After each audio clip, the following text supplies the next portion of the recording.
사람의 계명을 걷어내는 것이 진리를 회복하는 것이 절대적으로 필요하고 중요한데 과연 어떻게 해야 사람의 계명을 제거할 수 있을까요?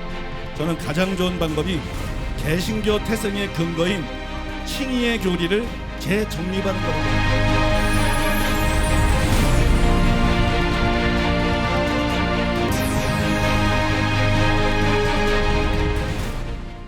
하나님의 말씀 함께 보시겠습니다. 오늘 우리에게 주신 하나님의 말씀은 로마서 1장 17절 말씀입니다.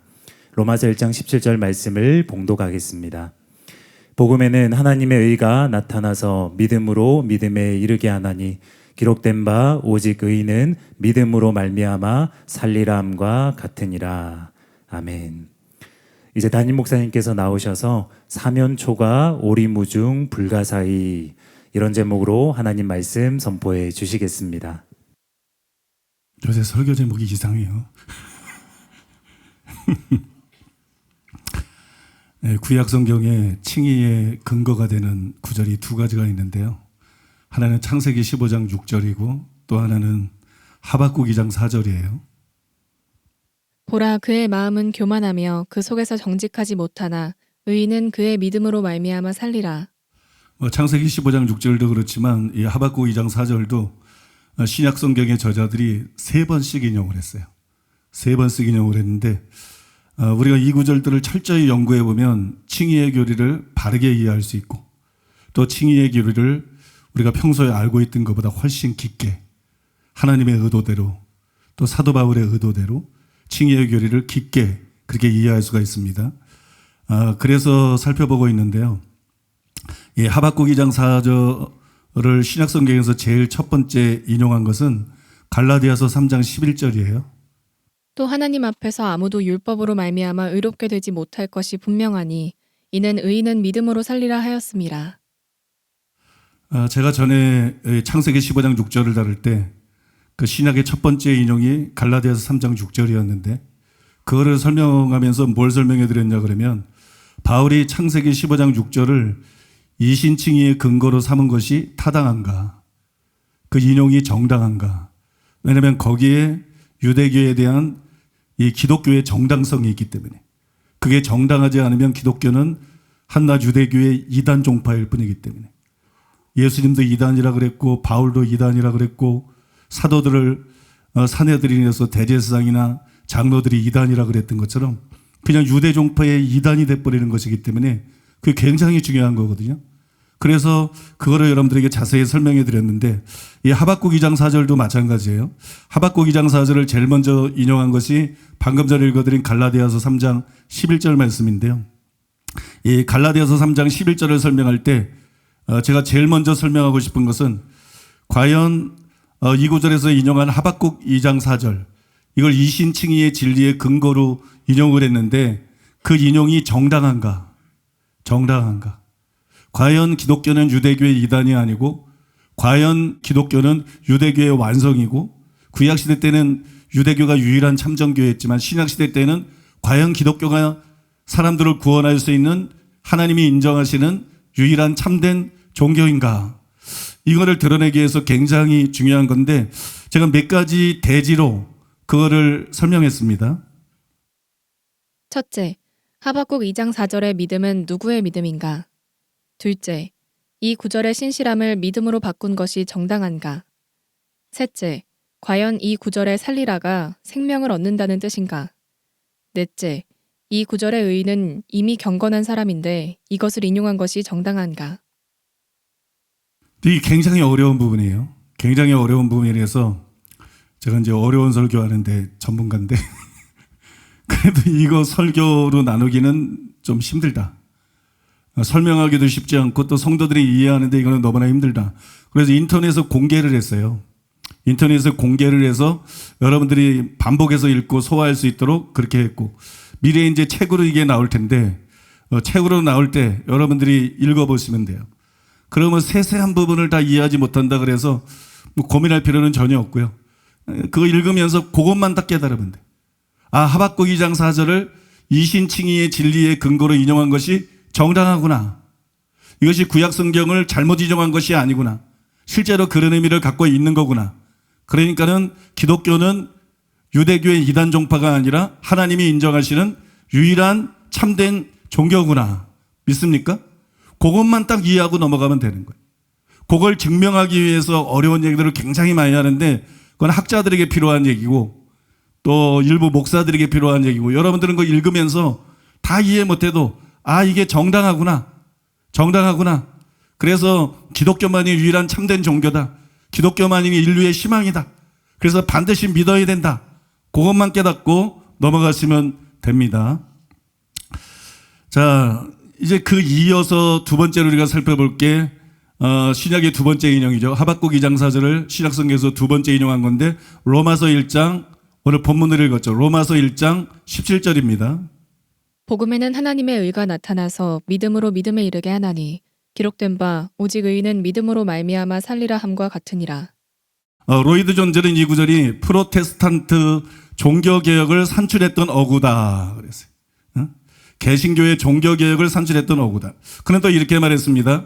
우리 프로테스탄트들이 로마서 1장 17절을 진정으로 이해하지 못한다면 프로테스탄트라는 명칭을 사용할 자격이 없습니다. 성경 전체에서 이 17절처럼 더 사화를 좌우하는 구절은 없습니다. 성경에서 제일 중요한 구절이 17절이다. 그런 얘기예요. 또 존 스토트도 이렇게 말했습니다. 많은 주석가들이 16절에서 17절을 로마서 나머지 부분에서 해설하는 것의 본문이라고 불러왔다. 이 구절들은 분명 우리가 로마서를 이해하는데 중요하다. 우리가 로마서 전체를 잘 이해하기 위해서는 바르게 제대로 이해하기 위해서는 반드시 16절하고 17절을 이해해야 된다는 거예요. 16절과 17절이 키라는 거예요. 이거를 반드시 제대로 이해해야 그 뒷부분도 제대로 이해할 수 있다는 거예요. 그러니까 여러분 로마서 자체가 중요한 책인데 이 17절이 얼마나 중요한 구절인지 몰라요. 굉장히 중요한 구절입니다. 그런데 이 17절을 연구해 보면 너무 어려워요. 해석이 불가능하게 느껴집니다. 완전히면 불가능하게 느껴지고 포기하고 싶어요. 이건 해석이 불가능해. 이 정확한 의미를 아는 게 불가능해. 그래서 말 중도에 포기하고 싶을 정도로 어렵습니다. 신학생 때 제가 꿈을 꿨습니다. 저는 꿈속에서 제가 늘 읽고 있던 성경책을 봤어요. 그 성경책은 제가 본 성경책은 유리같이 투명한 성경이었어요. 겉장이나 속장이나 유리같이 투명한 그런 성경책이었습니다. 그게 성경 전문뿐만이 아니라 각 구절들에 대한 온전한 해석이 여러 개에 쓰여 있었어요. 성경에 대한 완벽한 해석이 쓰여 있었어요. 근데 책이 덮여 있는데도 성경 전체 창세기부터 계시록까지의 모든 말씀들이 한눈에 보였어요. 또 창세기부터 계시록 모든 말씀들을 각 구절을 완벽하게 해석해 놓은 것이 그 책으로 쓴다 그러면 도서관 안을 채울 수 있는 그런 분량이었는데 그게 한눈에 다 보였어요. 꿈이지만 굉장히 신기했어요. 그땐 꿈인 줄 몰랐으니까. 아무튼 그게 한눈에 다 보이는 그런 경험을 했어요. 이게 지금 신학생 때 저학년 때 꿈인데 저는 이것이 저의 미래에 대한 하나님의 목적과 계획을 보여주신 것이라고 생각합니다. 그런데 이 세월이 많이 흘렀습니다. 많은 연단을 받았어요. 많은 과정을 겪었어요. 처음부터 그게 성취된 것이 아니에요. 처음부터 여러분 정말 성경에 대한 완벽한 해석을 할 수 있게 됐던 것이 아니에요. 많은 연단과 많은 과정을 거친 후에 수십 년이 흐르고 난 다음에 계시록 해석을 할 때부터 신기하게도 진짜로 성경 구절의 온전한 의미가 하나씩 깨달아지기 시작했어요. 로마서 2장이 회개장이라는 것하고 앞으로 더 자세하게 설교하게 될 7장 14절에서 25절 그 다음에 8장 30절에 영화롭게 하셨느니라 또 31절이야 39절에 나오는 바울의 고백 하나님의 사랑의 소리를 끊을 수 없다는 바울의 고백 9장에 나오는 또 토기장이의 비유 여러분이 이미 들은 야고보서 2장 21절에 24절 그 말씀 또 요한계시록 해석과 영광원에 대한 깨달음이 그 대표적인 것들입니다. 하나님의 은혜로 저는 수십 년 동안 제가 궁금해했던 수십 년 동안 내가 알 수 없었던 궁금해해도 연구해도 독서하고 묵상해도 알 수 없었던 또 어느 주석에서도 답을 발견하지 못했던 어떤 종교서적에도 답을 발견하지 못했던 그런 것들을 깨닫기 시작했어요. 그런 것들을 하나씩 저에게는 이게 기적 같은 일이었어요. 그래서 저는 성경 해석이 기적이다. 그렇게 그렇게 하나씩 하나씩 깨달을 수 있었어요. 물론 때로는 온전히 깨달았다고 생각했지만 그 뒤에 해석이 뒤집히는 것들이 덜어 있습니다. 또 해석이 뒤집히지는 않아도 부분적인 결함이 발견되는 것들도 있어요. 그래서 저는 제 해석의 정확성과 완전함은 상대적인 것이다. 일반 신학자들이나 목사들하고는 비교할 수 없을 정도로 정확하고 완전하지만, 기적적일 정도로 정확하고 완전하지만, 그러나 그것은 상대적인 것이다. 오직 성경만이 완전무효하다. 믿습니까? 오직 성경만이 완전무효하다. 그렇게 생각합니다. 그런데 그것을 다시 일깨워줬던 것이 이 구절이었어요. 그 정도로 어려웠다는 말이에요. 성경만이 완전해. 성경만이 완전해. 하나님께서 많은 것들을 완전하게 해석하게 해주셨지만 내 해석이 다 항상 완전한 것은 아니야. 항상 완전한 것은 성경밖에 없어. 성경만이 표준이야. 성경만이 기준이야. 성경만이 절대적으로 믿을 수 있는 거야. 믿습니까? 참고로 성경에서 학자들이 제일 많이 연구한 책이 뭐냐? 그게 여러분 로마서예요. 로마서를 가장 많이 연구했어요. 특히 여러분 16절이야 17절은 얼마나 많은 연구가 쌓여 있는지 자료가 굉장히 방대합니다. 견해도 여러 가지. 무가 쓴 무만큼 두꺼운 로마서 주석을 제가 읽고 있을 때 전문적인 어려운 말들을 얼마나 끝없이 하는지, 끊임없이 전문적인 어려운 말들을 해요. 한국말인데 한국말이 아니에요. 평소와는 다르게 자신감이 막 떨어졌어요. 자신감이 떨어지고 알고는 싶은 게 모르게 그러니까 막 주석을 했는데 숨이 막혀. 그리고 까마득한 느낌이 들었어요. 제가 성경을 연구하면서 이 구절을 연구하면서 얼마나 힘이 든지 해녀들이 숨을 참다가 올라와서 숨빗소리라고 그러잖아요. 제가 여러분 성경을 연구하는데 실제로 숨빗소리를 내면서 연구를 했어요. 그렇게 무려 2달간 씨름하며 연구를 했습니다. 2달 동안. 그 2달 동안 씨름하고 연구했는데도 17절을 온전히 이해하는데 실패했어요. 이건 어려워도 너무 어렵더라고요. 너무 어려워. 그래서 하염없는 시간이 필요했어요. 내가 정확하게 이 구절을 해석하는데 몇 달이 걸렸는지 제가 모릅니다. 그냥 몰입해서 연구하다가 시간을 잊어버렸어요. 내가 몇 주를 연구했는지, 내가 몇 달을 연구했는지 감이 없어요. 이루 말할 수 없는 고생을 했습니다. 그게 정말로 불가능하다고 생각했는데, 정말로 좌절감을 느끼고 정말로 절망했는데, 하지만 결국 하나님의 은혜로 이 구절이 무슨 뜻인지 정확하게 시행착오를 많이 겪었었지만 깨달을 수가 있었습니다. 그래서 오늘부터 그것을 여러분들에게 한 5시간 혹은 6시간에 걸쳐서 여러분들에게 그거를 설명해 드리고자 하는 거예요. 첫 번째로 따라해 보겠습니다. 사면초가, 오리무중, 불가사의. 이 3가지 사자성어는 이 구절의 해석이 얼마나 어려운지를 표현한 사자성어들이. 사면초가, 오리무중, 불가사의. 그러면 왜 이 구절의 정확한 해석이 그렇게 어려울까요? 왜 이 구절이 유명한 구절이고 알 것 같은데 왜 목사님은 이 구절의 해석이 그렇게 어렵다고 얘기를 할까요? 여러분 아까도 말씀드렸지만 무엇이든지 정확한 답을 알려면 먼저 문제를 파악해야 돼요. 성급한 학생들은 문제를 똑바로 안 읽고 아는 문제인데도 답을 잘못 쓸 때가 있잖아요. 여러분 문제를 해결하려면 답을 아는 게 문제가 아니고 먼저 문제를 파악하는 게 먼저 돼야 돼요. 정확하게 문제가 뭔지를 알아야 돼요. 그래야 답을 할 수 있어요. 그래서 저는 이 구절의 해석이 왜 어려운지 그것부터 여러분들에게 설명해 드리기를 원합니다. 많은 사람들이 이 구절에 나오는 믿음으로 믿음에 이르게 하나니 이 부분을 궁금하게 여겨요. 그 구체적인 뜻을 알고 싶어 합니다. 그러나 이 구절이 해석하기 어려운 것은 이 문구 때문이 아니에요. 이게 진짜로 어려운 게 아니에요. 그럼 뭐가 어려운 것이냐? 복음은 우리를 구원하시는 하나님의 능력이 된다.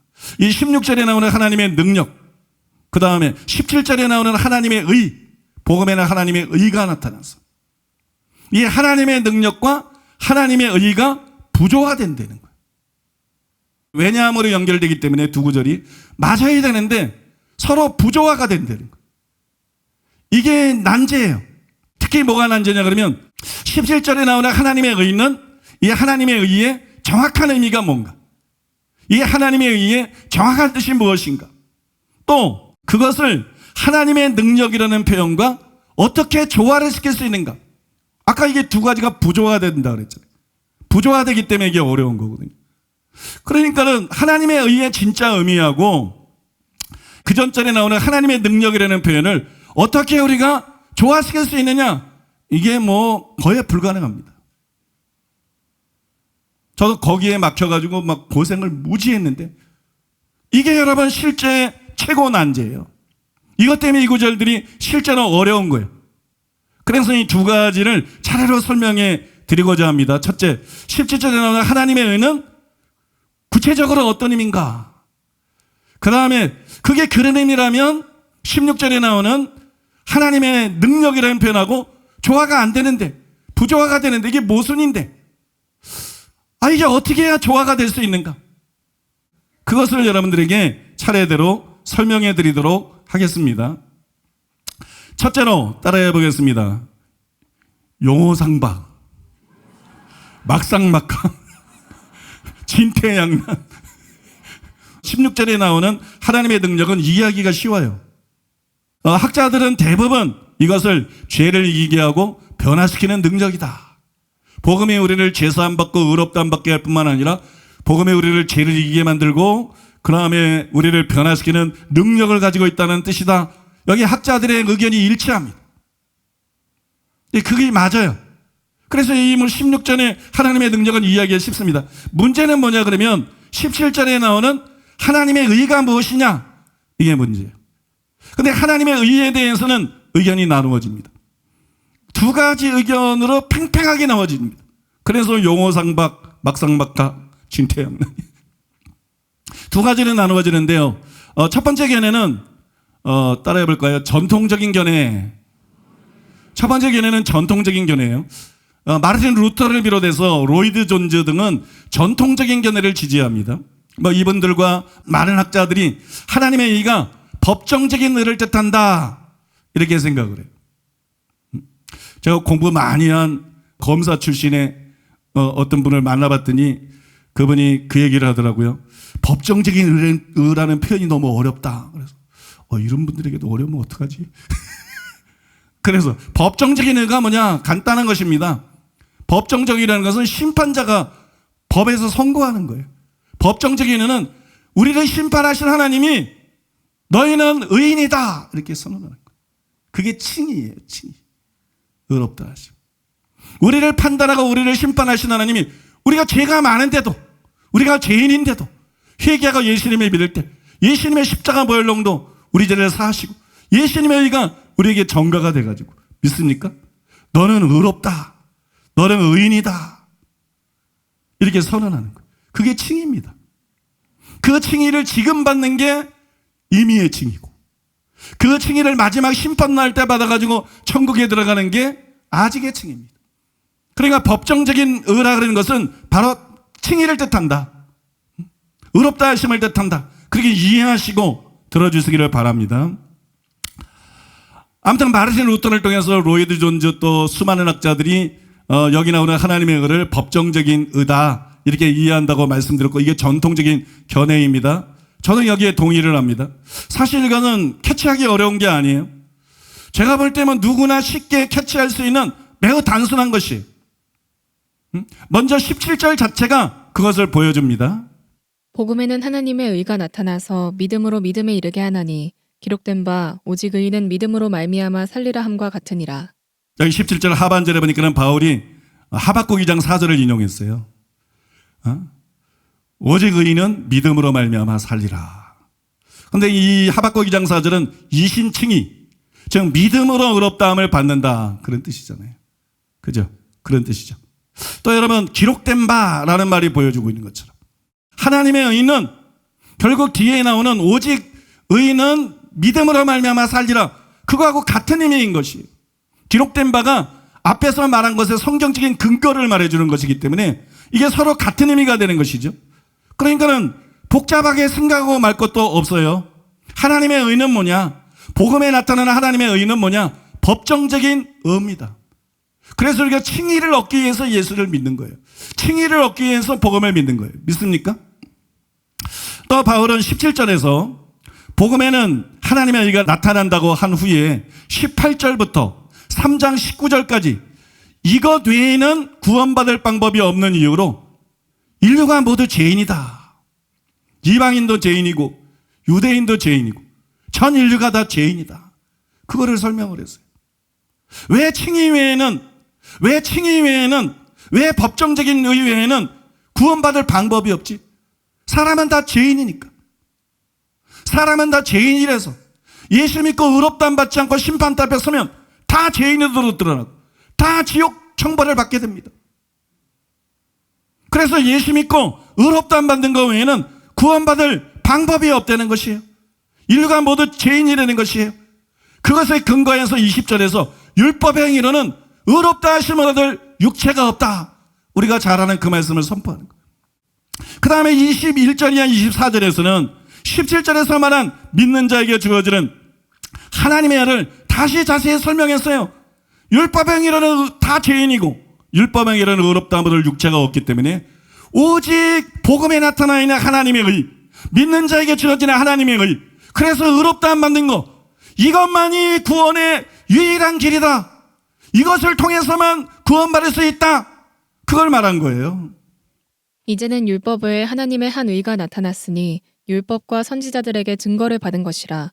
곧 예수 그리스도를 믿음으로 말미암아 모든 믿는 자에게 미치는 하나님의 의니 차별이 없느니라. 모든 사람이 죄를 범하였음에 하나님의 영광에 이르지 못하더니 그리스도 예수 안에 있는 성령으로 말미암아 하나님의 은혜로 값없이 의롭다 하심을 얻은 자 되었느니라. 이제는 율법에 하나님의 한 의가 나타났습니다. 모든 사람이 죄인이에요. 율법 행위로는 의롭다 함을 얻을 육체가 없어요. 희망이 없어요. 그래서 그냥 율법만 있으면 우리는 다 지옥 가야 돼요. 근데 이제는 율법에 하나님의 한 의가 나타났으니 믿습니까? 그러면서 믿는 자에게 주어지는 칭의를 설명을 했어요. 그러니까 하나님의 의가 무슨 뜻이겠어요? 의심할 여지 없이 법정적인 의입니다. 그러면 이에 대한 것은 하나님의 의가 구체적으로 무엇이냐? 여기에 대한 것은 마르틴 루터가 옳은 것이, 종교개혁자 마르틴 루터의 주장이 옳은 것입니다. 그런 의미에서 종교개혁이 또 의미가 있는 거예요.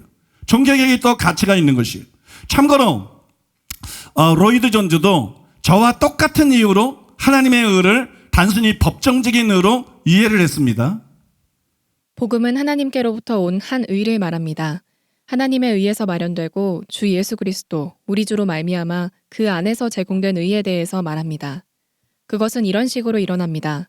주 예수 그리스도께서 우리 대신 완전하게 모든 의미에서 하나님의 율법을 만족시키셨습니다.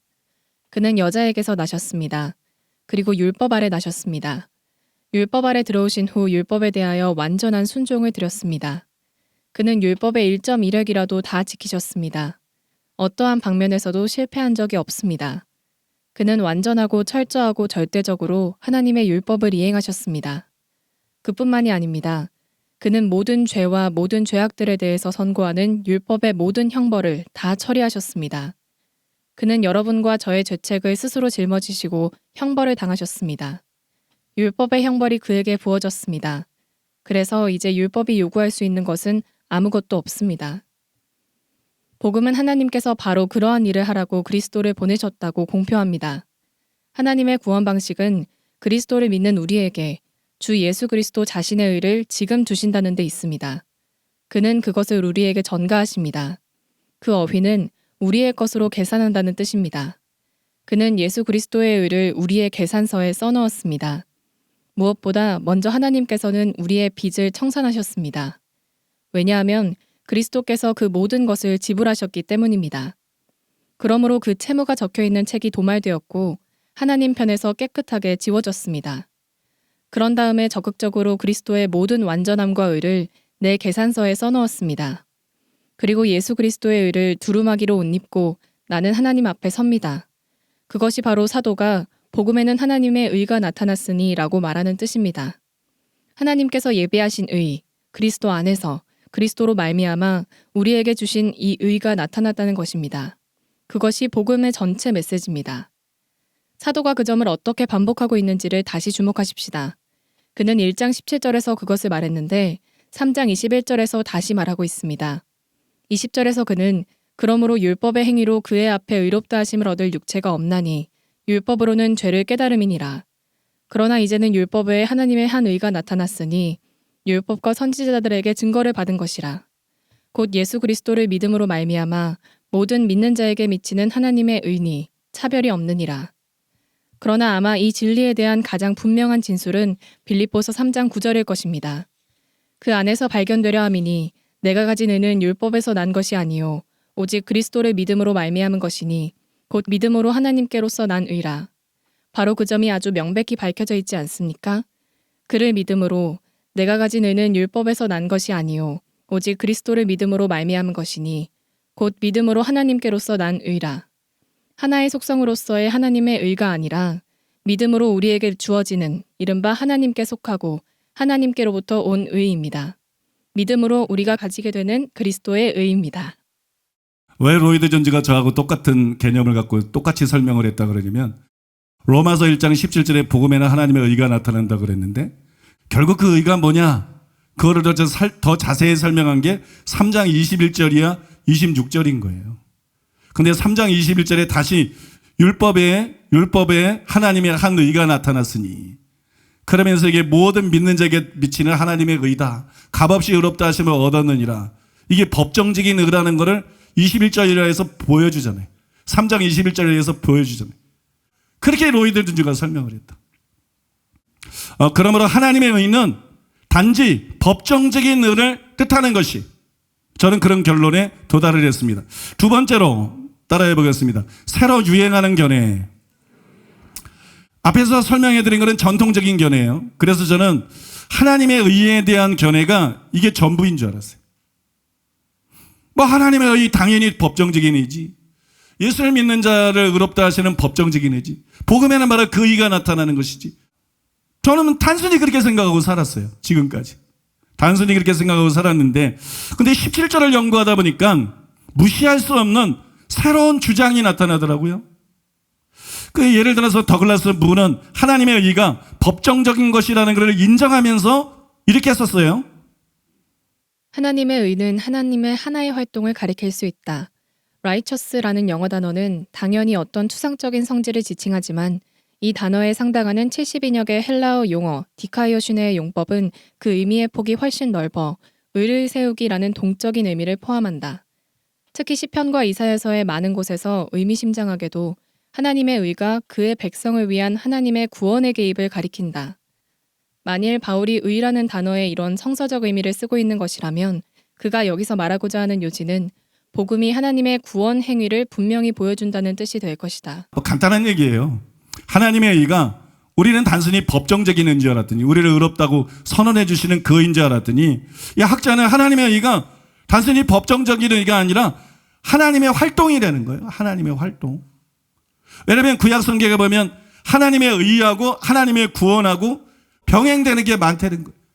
그러니까 이 의라는 게 단순히 의가 아니고 우리를 구원하는 하나님의 행위, 우리를 구원하는 하나님의 행위, 그런 뜻이 하나님의 의라는 이 단어 안에 포함이 돼 있다. 그 얘기입니다. 쉽죠? 토마스 슐라이너는 보다 자세하게 이렇게 주장했습니다. 17절은 왜 복음이 구원을 가져오는 하나님의 능력인지 그 이유를 설명한다. 하나님의 의가 복음 안에 나타났기 때문에 복음은 하나님의 구원의 능력이다. 나타났다는 단어는 현재 시제이며 이 단어는 하나님의 의가 복음 전파에서 현재적으로 나타나고 있다는 것을 보여준다. 첫째, 하나님의 의는 하나님 앞에서 신자의 위치를 가리킨다. 하나님의 의에 대한 이 같은 이해는 루터의 지지를 받고 있으며 오늘날에도 계속 옹호되고 있다. 이 해석을 채택하는 대부분의 사람들은 대우를 근원의 속격으로 이해하여 하나님으로부터 비롯된 의로 생각한다. 의는 하나님이 보시기에 사람들을 받아들이시거나 죄 없는 것으로 만드시는 하나님으로부터 오는 선물이다. 둘째, 하나님의 의를 보다 광범위하게, 즉 하나님의 구원의 힘으로 이해하는 것이 점차 일반화되고 있다. 이 해석에서 대우는 주격적 속격으로 이해되었다. 이 입장을 옹호하는 사람들은 의로운 지위가 주어졌다는 것을 부정하지는 않지만 그들은 하나님의 의가 의로운 지위 이상임을 강조한다. 하나님의 의는 효과적이면서도 법정적이다. 굉장히 간단한 얘기인데 하나님의 의가 뭐냐? 하나님의 의는 첫째, 법정적인 의다. 둘째, 하나님의 의는 뭐냐? 하나님의 구원하는 행위다. 그래서 하나님의 의는 효과적이면서도 법정적이다. 효과적이면서도 법정적이다. 무슨 얘기냐면 하나님의 의는 우리를 의롭다 함을 받게 할 뿐만 아니라 효과적이다. 죄를 이기게 한다. 그리고 우리를 변화시킨다. 그게 바로 하나님의 의다. 그런 내용이에요. 굉장히 쉽죠. 자, 또 그가 계속해서 이렇게 말을 했는데요. 의는 본질상 인간에게 고유한 것이 아니라 신적인 선물이다. 그리고 인간이 이루어놓은 어떤 행위에 의해 의로워지는 것도 사실이 아니다. 그럼에도 많은 학자들은 하나님의 의 역시 신자들의 삶을 변화시키는 신적인 행동이라고 주장한다. 중요한 논증들이 바울의 의를 하나님의 구원하는 능력으로 말하고 있다는 견해를 뒷받침한다. 자, 인간의 의나 율법 행위로 구원받을 수 없다는 거예요. 의는 하나님의 선물이라는 거예요. 그죠? 그게 사실인데, 그런데 학자들이 이 의가 법정적인 의일 뿐만이 아니라 우리의 삶을 변화시키는 하나님의 능력이라고 그렇게 또 이렇게 해석들을 하고 있다는 거예요, 현재. 많은 주석가들이 그런 해석을 하고 있다는 거예요. 그러면 이 해석의 근거가 뭐냐? 그러면서 몇 가지를 얘기하는데, 첫째, 17절에 나오는 나타나서는 역사에 침입하는 하나님의 종말론적 행위를 가리킨다. 나타나서에 대한 이 같은 이해는 하나님의 의가 하나님의 구원 행위를 가리킨다는 견해와 잘 부합하는데, 왜냐하면 이 단어는 드러내고 있는 새로운 지위에 대해서 말하고 있다기보다는 오히려 나타나고 있는 신적인 행동에 대해 말하고 있다는 것이 자연스럽기 때문이다. 이 해석은 로마서 3장 21절부터 추가적인 지지를 받고 있는데, 하나님의 의가 나타났으니 이 구절도 하나님의 행위에 대한 묘사를 암시한다. 둘째, 17절과 18절 사이의 병행도 이러한 논지를 옹호한다. 17절부터 동사 나타나서가 반복되고 있지만 이 경우 주어는 하나님의 진노다. 하나님의 진노가 신적인 행위를 묘사하는 것처럼 마찬가지로 하나님의 의도 하나님의 행위를 묘사한다. 둘 모두 역사 속에서 하나님의 행위들의 계시를 묘사하는 근원의 속격이다. 셋째, 16절에 나오는 복음은 하나님의 구원의 능력으로 서술된다. 16, 17절이 왜냐하면으로 연결되어 있기 때문에 우리는 하나님의 구원의 능력이 하나님의 의와 밀접하게 관련되어 있다는 결론을 내릴 수 있다.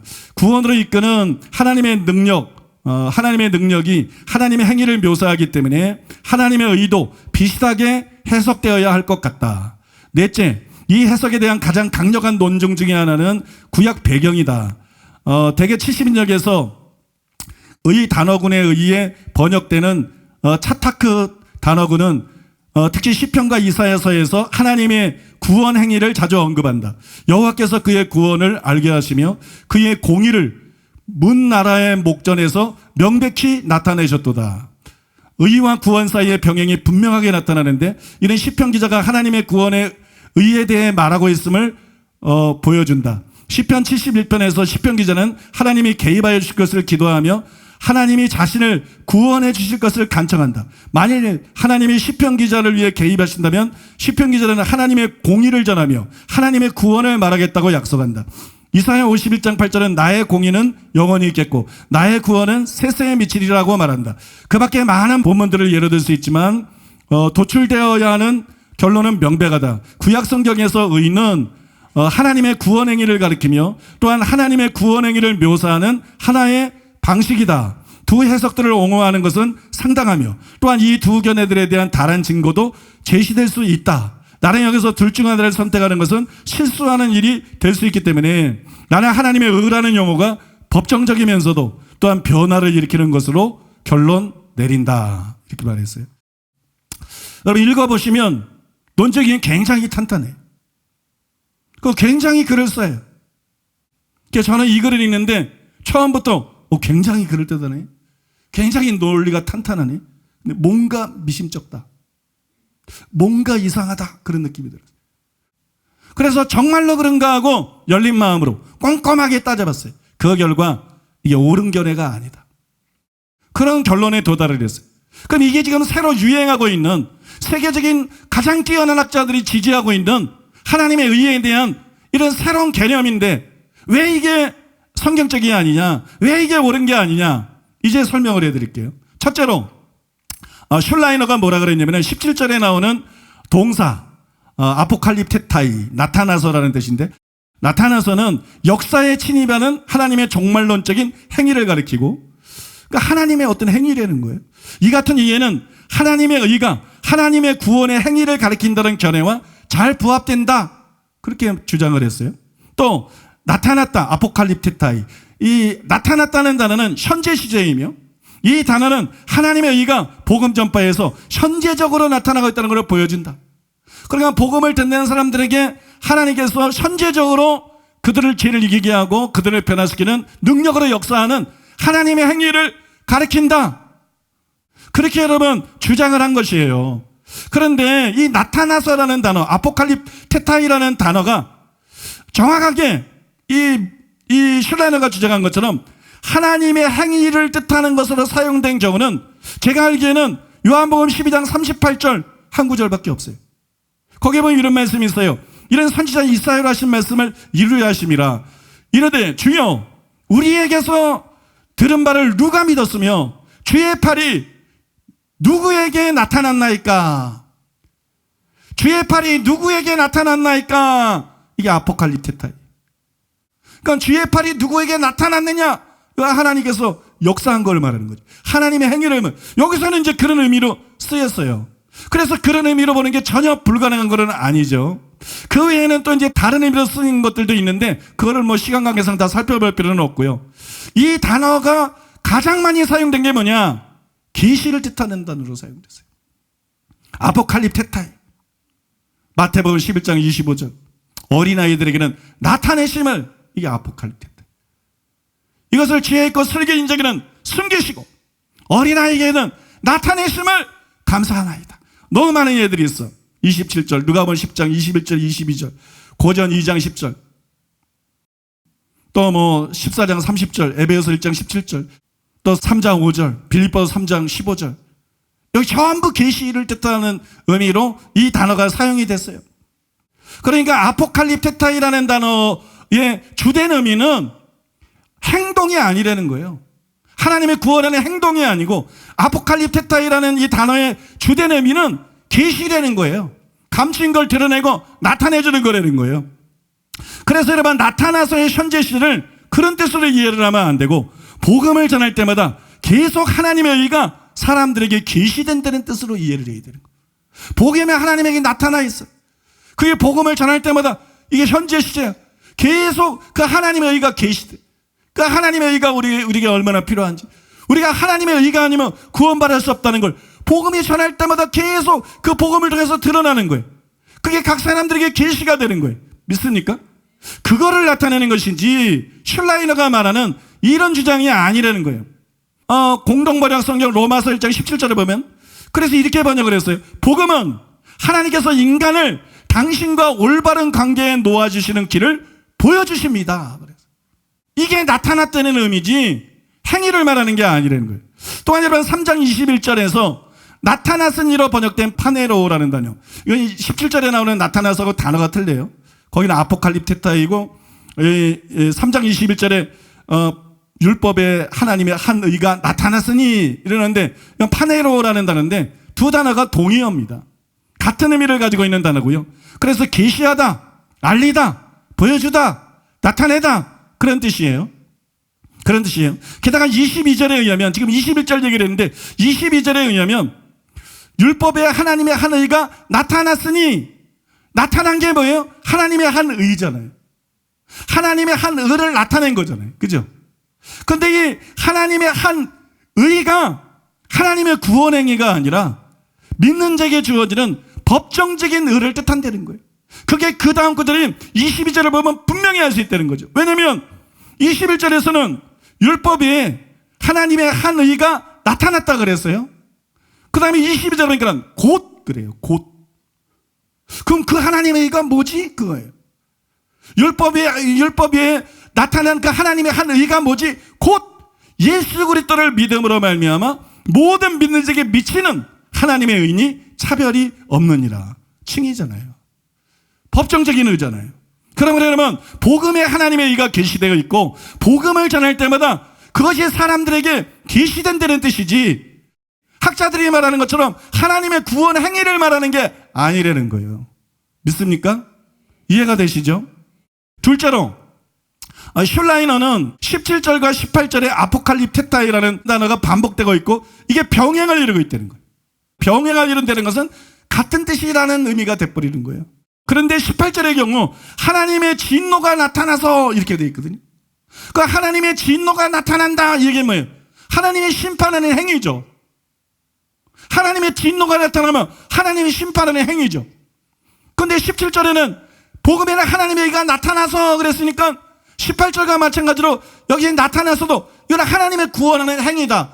그 주장을 하는 거거든요. 그런 주장을 하고 있는 거거든요. 그래서 이제 17절에 하나님의 의도 하나님의 행위를 묘사한 것이다. 그렇게 여러분 주장을 했어요. 17절 18절 한번 띄워줘 보실래요? 보세요. 17절에 복음의 하나님이 나타나서 18절 또 하늘로부터 진도가 그죠? 나타나나니 이렇게 돼 있잖아요. 그러니까 뒤에가 행위가 하나님의 행위, 심판하는 행위지만 하나님의 행위가 분명하거든요. 그게 여기도 나타나서 여기도 나타나서 그러는데 같은 단어고 그러니까 17절도 이게 단순히 법정적인 의가 아니라 하나님의 구원하는 행위다. 굉장히 이게 설득력 있는 거거든. 굉장히 설득력이 있는 주장이에요. 그러나 왜 그렇게 볼 수가 없느냐? 18절은 바울이 17절에서 주장한 믿음으로 의롭다함을 바랄 수밖에 없는 이유를 보여주는 내용이에요. 동등한 구절이 아니에요. 이게 동등한 위치에 있는 구절이면 그게 맞아요. 근데 동등한 구절이 아니고 무게는 어디에 있느냐? 17절에 있는 거예요. 핵심은 뭐냐? 이게 주제인 거예요. 이게 핵심인 거예요. 18절이 왜냐하면으로 시작된다 그랬죠. 가르라고 나오는데 왜냐하면으로 시작이 됐어요. 그 이유를 보여주는 것이기 때문에 동등한 구절이 아니라는 거예요. 종속적인 거라는 거예요. 종속적인 것이기 때문에 정확하게 이게 정확하게 병행이다 그렇게 말할 수 없다는 거예요. 정확한 병행이 아니기 때문에 뒤에 나타나서가 하나님의 행위니까 앞에 나타나서도 하나님의 행위다 이게 성립이 안 된다는 거예요. 그렇게 볼 수가 없다는 것이. 그러니까 학자들의 주장이 틀렸다는 것입니다. 세 번째로는요, 이 슐라이너는 16절에 구원으로 이끄는 하나님의 능력, 이 하나님의 능력이 하나님의 행위를 묘사하기 때문에 하나님의 의도 비슷하게 해석되어야 할 것 같다. 왜냐하면 16절과 17절 사이에도 왜냐하면이 들어있기 때문에 복음은 믿는 자들을 구원하는 하나님의 능력이다. 그 다음에 왜냐하면 복음에는 하나님의 의가 나타나서 믿음으로 믿음에 이르게 하나니. 왜 복음이 사람을 구원하는 하나님의 능력인가? 그거는 복음에 하나님의 의가 나타나기 때문이다. 그러니까는 하나님의 능력하고 하나님의 의가 겹쳐지잖아요. 그죠? 하나님의 능력이 하나님의 구원 행위라면 하나님의 의도 단순히 법정적인 의가 아니라 우리를 변화시키는 하나님의 구원 행위라는 슐라이너의 해석이 옳게 돼버리는 거예요. 여기서. 그죠? 그게 성립이 되는 거죠. 근데 이게 여러분 제일 어려운 부분이에요. 이게 너무 어려워. 이게 맞는 말이야. 하나님의 능력은 행위야. 구원 행위야. 근데 왜냐하면 왜 복음은 하나님의 능력이지? 복음에는 하나님의 의가 나타나기 때문에 이 얘기야. 그러니까 하나님의 능력하고 하나님의 의가 겹쳐져. 하나님의 능력이 행위라면 하나님의 의도 단순히 법정적인 의미가 아니라 행위라 버린 게 당연한 거예요. 그러면 제 해석이 무너지는 거지. 아까 마르틴 루터나 로이드 존즈 얘기하면서 전통적인 해석, 나는 전통적인 해석을 지지하는데 그게 무너지는 거죠. 문화 슐라이너 이제 새로 유행하고 있는 이런 해석이 옳은 게 되는 거예요. 이 부분이 너무 어렵습니다. 분명히 16절은 행위인데 그 이유를 보여주는 게 17절의 하나님의 의인데 17절은 행위가 아니라는 걸 어떻게 증명하지? 문맥에 보면 분명히 그런데 17절이 단순히 법정적인 의라는 증거가 뭐지? 그걸 문맥을 통해서 어떻게 입증하지? 그걸 도대체 뭘로 증명하지? 뭘로 입증하지? 이게 완전히 불가능할 정도로 제가 여기서 걸려놓은 이게 너무 어려워. 너무 어려워. 이게 여러분 문화 슐라이너가 제시하는 가장 결정적인 증거 중에 하나고, 이게 가장 넘기 힘든 벽이에요. 가장 넘기 힘든 벽. 그러나 이것은 나중에 자세히 설명해 드릴 것인데, 이거는 왜 이런 현상이 벌어지냐, 왜 슐라이너나 문화 세계 최고의 학자들이 왜 이런 주장을 하느냐, 바울의 의도를 정확하게 캐치하지 못했기 때문에. 문맥만 봤어.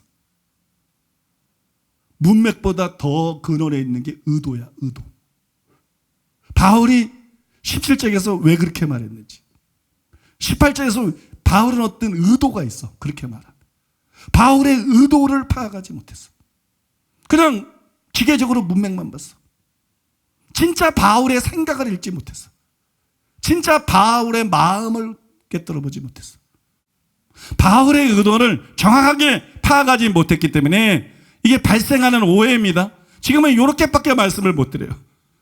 여러분, 넷째로 슐라이너는 이 해석에 대한 가장 강력한 논증들 중에 하나는 구약 배경이고, 디카이시네 의라는 말이죠. 디카이시네는 구약 성경에서 하나님의 구원 행위를 가리키며 또한 하나님의 구원 행위를 묘사하는 하나의 방식이다, 그렇게 주장을 했어요. 이게 사실이에요. 그러나 그렇다고 해서 이 구절에서도 같은 의미라고 할 수 있느냐? 그럴 수 없다는 거예요. 이게 학자들의 맹점이에요. 자꾸 학자들은 순수하게 본문을 보기보다 구약 성경에 이랬어, 그러니까 여기서도 이래. 순수하게 본문을 보기보다 저기에서도 유사 구절에서 이랬어, 그러니까 여기서도 이래. 그러니까 다른 구절에 이 단어가 이런 의미가 있으니까, 다른 구절에 이 문구가 이런 의미가 있으니까 여기서도 이런 의미야. 그런 식으로 다른 구절에 있는 의미를 가져와서 이 구절에 해서, 이거 여러분 필요한 것입니다. 근데 조심해야 되는 거예요. 이게 그럴 수도 있고 안 그럴 수도 있기 때문에. 다른 구절에 이런 의미가 있다고 해서 꼭 그런 거는 아니에요. 우리가 같은 단어를 항상 같은 의미로 사용하는 게 아닌 것처럼, 그거는 뭐에 따라 달라지냐? 문맥에 따라 달라지는 거죠, 문맥. 그래서 다른 데서 그런 의미로 사용을 했어도 그걸 가져왔는데 본문의 문맥하고 맞으면 그거는 타당한 거예요. 근데 본문의 문맥하고 틀리면 그거를 가져올 수 없는 거예요. 그런데 의하고 구원이 구약성경에서 많이 겹쳐지고, 그래서 이 의라는 것은 하나님의 구원 행위라는 의미도 갖고 있다, 이런 개념이 구약성경에 분명히 있습니다. 근데 그거를 로마서 1장 17절에 해석하는데 가져왔어요. 그래서 그걸 넣고 봅니다. 그러면 문맥이 파괴가 됩니다. 문맥이 파괴가 돼. 왜요? 로마서 1장 17절은 하박국 2장 4절을 인용한 것처럼 칭의를 말한 것이기 때문에, 18절 이하가 말한 것처럼 왜 칭의 외에는 방법이 없는가를 말한 것이기 때문에, 그래서 3장 21절 이하에서 여전히 칭의를 말한 것이기 때문에 계속해서 문맥의 파괴가 일어나. 문맥이 안 맞아. 문맥과 안 맞는 거는 절대로 바른 해석이 아니에요. 다른 데서 무슨 얘기라도 소용이 없는 거예요. 그리고 이것 역시 바울의 정확한 의도를 캐치하지 못했기 때문에 생긴 오해인 것이. 그거는 여러분 다음 시간에 곧 설명해 드릴 것이에요. 그래, 여기서는 그냥 존 스토트의 글을 소개하는 거로 일단 설명을 대신하려고 합니다. 존 스토트가 이렇게 말했어요. 어떤 사람들은 하나님의 의는 신적 활동, 즉 그분이 자기 백성을 위해 간섭하시고 구원하시는 행위라는 점을 강조한다. 사실 히브리 시, 특히 시편과 이사야 40장에서 66장에 나오는 대구법에서는 종종 그분의 구원과 그분의 의가 결합되어 있다. 여호와께서는 그 구원을 알게 하시며 그 의를 열방의 목전에 명백히 나타나셨도다. 마찬가지로 하나님은 내가 나의 의를 가깝게 할 것인즉 나의 구원이 지체하지 아니할 것이라고 선포하시며, 또한 자신을 공의를 행하며 구원을 베푸는 하나님이라고 묘사하신다. 그러나 이러한 본문들에 비추어 하나님의 의와 하나님의 구원이 동의어라고 주장하는 것은 과장이다. 그래서 존 스토트가 말 잘했어요. 과장이다. 여러분, 때문에 저는 슐라이너의 견해가 상당히 그럴듯하지만 거기에 동의하지 않습니다. 그것이 올바른 견해라고 생각하지 않습니다. 저는 하나님의 의를 루터처럼 단순히 법정적인 의로 보는 것이 옳다고 확신합니다. 전쟁의 말씀을 받겠는데요. 제가 얼마 전에 히브리서 10장 25절 26절 설명해서 히브리서 10장 25절에는 모이기를 피하지 말라. 26절에는 배교의 죄가 나오잖아요. 용서받을 수 없는 배교의 죄가 나오잖아요. 그래 거기도 이제 접속사를 보면 그게 서로 연결이 돼 있거든요. 그래서 코로나19를 통해 가지고 많은 사람들이 모이는데 열심을 잃어버렸어요. 집에서 그냥 영상으로 보고 많은 사람들이 나태해지고 또 많은 성도들이 떨어져 나갔어요. 프로테제 차이만 나지 그냥 대한민국의 성도 수가 줄었어요. 코로나도 못 이기는데 총칼 들고 예수 믿을 거냐 안 거냐 그러면 교회 안에서 얼마나 쭉쟁이가 많이 나오고 얼마나 많은 사람들이 떨어져 나가겠어요. 코로나 때문에 교인들이 이렇게 떨어져 나가는 이게 부끄러운 일입니다. 신앙 어떤 정신이 신앙 자세가 이건 너무 잘못된 거예요. 이건 바르지 않은 거예요. 그래서 이제 코로나도 종식이 됐으니까 우리는 모이는 데 다시 열심을 내야 된다. 모이는 게 왜 중요하냐? 25절 26절의 연관관계가 보여지는 것처럼 배교의 첫걸음이 바로 예배 빠지는 거로 시작되기 때문에 누가 하루아침에 배교하나? 한 주 빠지고 두 주 빠지고 믿음이 없어지다 보면 나중에 배교하고 배신하고 세상 사람이 되는 거예요. 그래서 예배에 참석하는 것은 우리의 영혼의 사활과 관계된 것이다. 예배에 열심히 참석하는 것은 생명줄이다. 반드시 우리가 예배 시간을 귀하게 여기고 철저철미하게 예배에 참석해야 된다. 믿습니까? 이걸 평생 철칙으로 삼고 우리가 신앙생활을 해야 될 줄로 믿습니다. 그 설교를 카페에 올렸어요. 교회 카페에 올렸습니다. 인터넷에 올렸는데 댓글 거기 이제 성도님들 댓글을 다셨는데 두 가지 댓글이 너무 제 마음에 와닿는 거예요. 그 두 가지 댓글이 한 편의 설교 이상으로 가치가 있는 거예요. 하나는 시원한 바람. 이 시원한 바람님이 쓴 댓글인데요. 저는 말씀을 들으며 군생활이 생각났습니다.